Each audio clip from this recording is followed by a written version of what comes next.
Pengertian: pemerintah pusat adalah penyelenggara pemerintah negara Kesatuan Republik Indonesia, yakni presiden dengan dibantu seorang wakil presiden dan oleh menteri-menteri negara.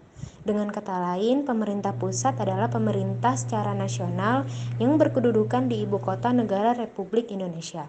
Pemerintah pusat terdiri atas Kesatuan Sistem Negara Republik Indonesia yang terdiri dari presiden dan para pembantu presiden, yaitu wakil presiden, menteri, dan instansi pemerintah pusat.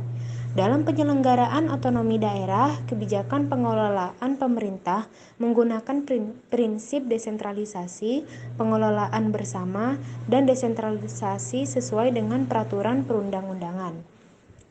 Selanjutnya, fungsi pemerintah. Ada 3 fungsi pemerintah, yaitu 1. Fungsi layanan. Fungsi pelayanan dilakukan dalam rangka memenuhi kebutuhan masyarakat dengan cara tidak diskriminatif dan tidak memberatkan serta dengan kualitas yang sama. 2. Fungsi pengaturan. Fungsi ini memberikan penekanan bahwa pengaturan tidak hanya kepada rakyat, tetapi kepada pemerintah juga. Ada 6 fungsi pengaturan yang dimiliki pemerintah, yaitu 1. Menyediakan infrastruktur ekonomi, 2. Menyediakan barang dan jasa kolektif, 3. Menjembatani konflik dalam masyarakat, 4. Menjaga kompetisi, 5. Menjamin akses minimal setiap individu kepada barang dan jasa, 6. Menjaga stabilitas ekonomi. Selanjutnya yaitu fungsi pemberdayaan. Fungsi ini dijalankan pemerintah dalam rangka pemberdayaan masyarakat. Masyarakat tahu, menyadari diri, dan mampu memilih alternatif yang baik untuk mengatasi atau menyelesaikan persoalan yang dihadapinya. Urusan yang ditangani oleh pemerintah pusat adalah 1. Urusan politik luar negeri. Sebagai contoh misalnya soal mengangkat diplomatik atau duta untuk negara lain. 2. Urusan pertahanan. Contohnya soal pembentukan angkatan bersenjata. 3. Urusan keamanan. Sebagai contoh menyangkut pembentukan kepolisian negara.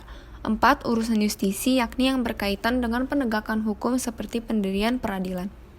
5. Urusan moneter, misalnya mencetak uang dan menentukan nilai mata uang. 6. Urusan agama, sebagai contoh pemberian pengakuan terhadap suatu agama. Dan ada pun 2 tujuan pemerintah pusat, yaitu tujuan umum dan tujuan khusus. Sebagian dari tujuan umumnya adalah 1.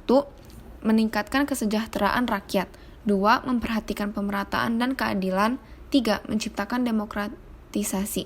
Dan sebagian dari tujuan khususnya adalah 1. Mempertahankan diri dan memelihara identitas dan integritas bangsa dan negara. 2. Menjamin kualitas pelayanan umum setara bagi semua warga negara. 3. Menjamin efisiensi pelayanan umum karena jenis pelayanan umum tersebut berskala nasional dan lain-lainnya.